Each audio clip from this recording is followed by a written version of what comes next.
রহমত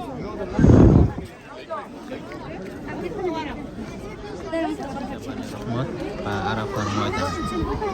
আরাফার ময়দান ওই স্থানকে বলা হয় যেখানে আখেরাত পরবর্তী সময়ে, মৃত্যু পরবর্তী সময়ে, আখেরাতের সময় যেখান থেকে বিচার কার্য শুরু হবে।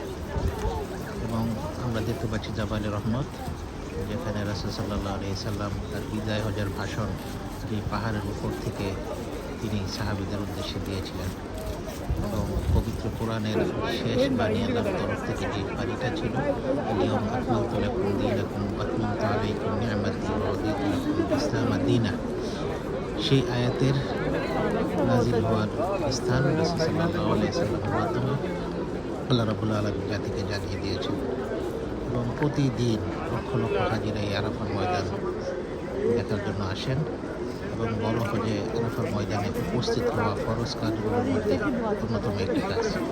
আল্লাহ রাব্বুল আলামিন আমাদের সকলকে আরাফায় উপস্থিত হওয়ার তৌফিক দান করুন। আসসালামু আলাইকুম ওয়া রাহমাতুল্লাহ।